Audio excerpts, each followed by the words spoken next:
Good afternoon. Tony Dottino here with you. I am the founder of the USA Memory Championship, and we have begun working on our 25th annual event.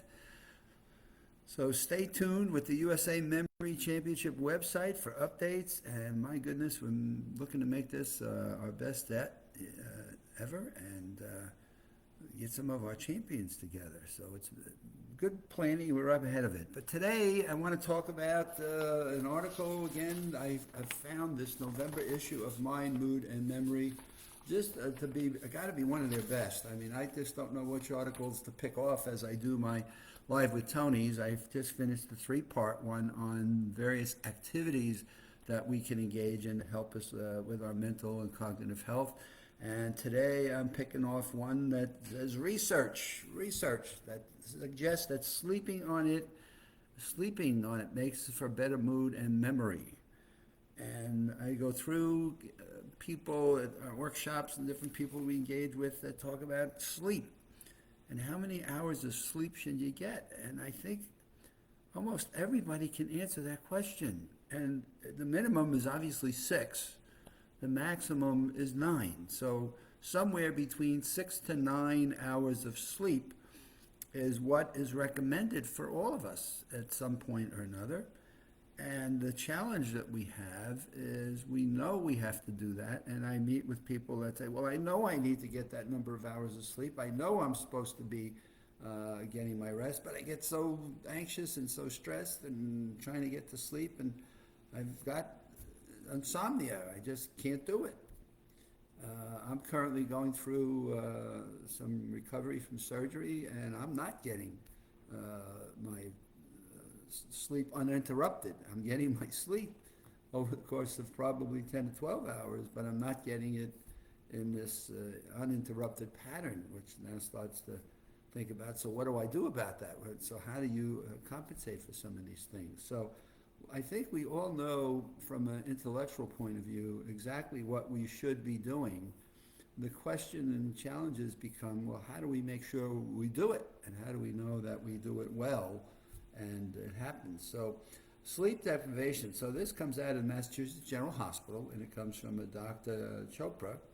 Sleep deprivation, okay, so we don't get our sleep. What happens? Well, it impacts our ability to learn and memory and recall things, such as the formation of new memories or the recall of stored memories, thus create memory problems. So what we know is during our sleep, our sleeping is getting into our extended periods where it cleans out the toxins that impact our brains, and the kinds like our cleansings, like going to a car wash, right? Except the washers are not working. Well, when we get our sleep, the car wash is working and it's cleaning out the different toxins that are inside of our brain, which is amazing when you think about it. But what else is it also doing? It's helping us to take that which we've learned in the prior day, or things that have made an impact on our learning or our retention and recall of important information, and it's helping to synthesize those and embed those into our memory traces, into our memory patterns, so that we're able to retain them, and when we need them, it will help us to recall. Students that are trying to learn, that are just cramming for exams, right, have been found to not have the right amount of sleep, so they go pass the test the next day, and then within 30 days they've forgotten 80 to 90% of it. And so some studies have been done on Harvard students that 30 days after they got A's on their exams, they all flunked and barely could remember, 10 or 15% of it.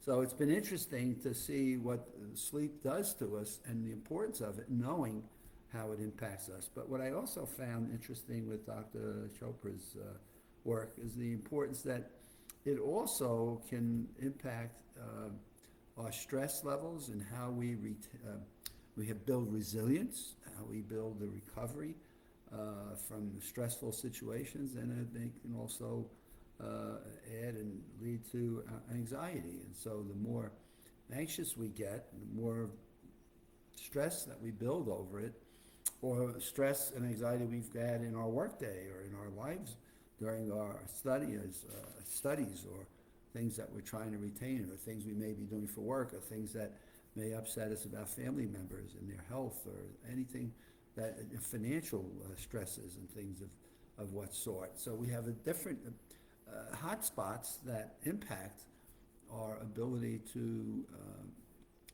sleep well. And now it's a chicken or an egg. Is it your stress and anxiety that leads to sleep deprivation, or is it your sleep deprivation that leads to stress and anxiety? And I don't know which way we're going to go on that one, except the fact that what we know, as I've said earlier, we need to get 6 to 9 hours of sleep. So what are a couple of things that I've gone through, at least that I find that are helpful, and the people that share and talk to me? One of the most important ones is, believe it or not, the right temperature.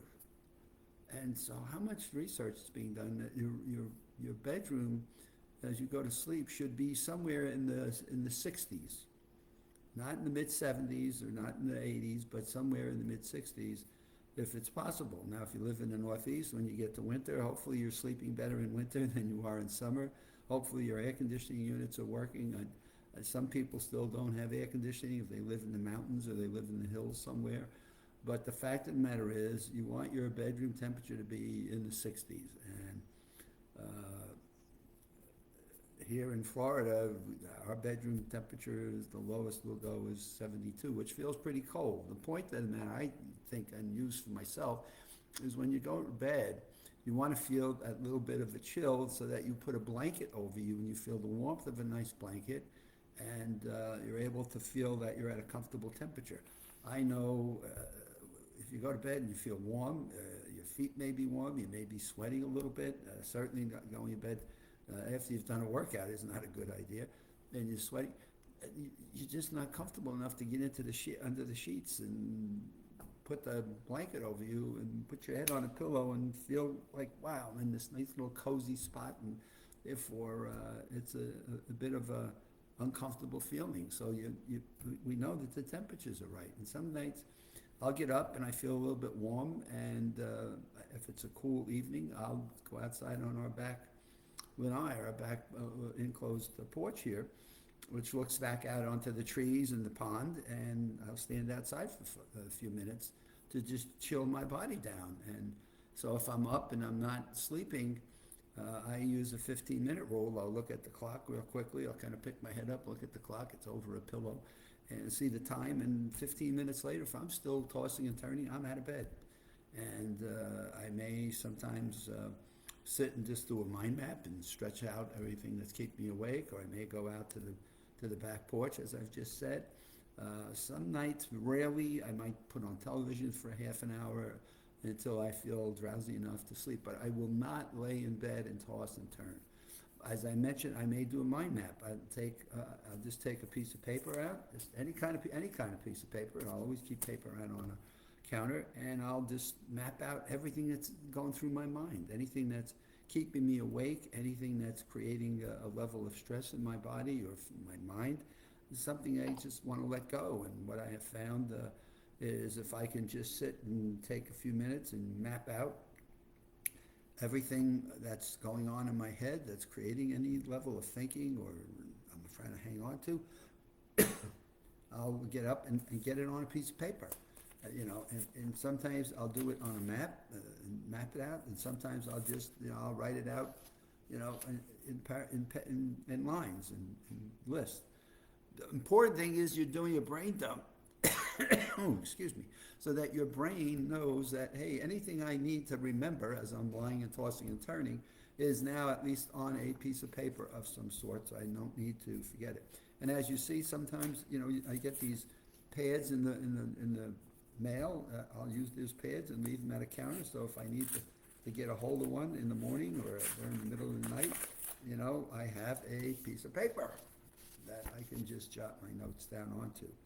So that's a suggestion. Another one is just getting about and just mildly walking within the house. Just go into maybe a different room, or go back to your living room, or go to your kitchen, and just go into a different room and give your brain a few minutes to just get out of the bedroom and just reorient yourself into, okay, I got it. I'm not in bed anymore, so I'm okay. I'm not tossing and turning. I'm not stressing, but I am not in the bedroom anymore, and therefore I will be able to get back in when I'm ready in a few minutes, so let the body go, let the cooling take over a little bit, and then I'll go back into bed, put my head on that pillow, toss onto my side, and just get under the blankets and feel a little bit comfort of doing that. For me, that will normally work. There are occasions when, you know what, I'm up in 10 or 15. By the way, I will always try to time bathroom breaks during that time it up. The worst thing you want to do is go back in bed, snuggle up and say, oh, I think I got to get up and go to the bathroom. So I always try to time in my bathroom breaks on those moments when I'm not being able to sleep. So that's a little bit that I wanted to grab for today's Live with Tony. I'm going to pick this one up again as I did with the other, and pick up a part 2 in this on my next Live with Tony, which will be here pretty quickly. It'll be back here on Friday. And I just love doing these, and I just love to know that there's something I'm sharing with people from the research and the work that I do that can make a difference in their lives. With that, have a good week, and we'll see you on Friday.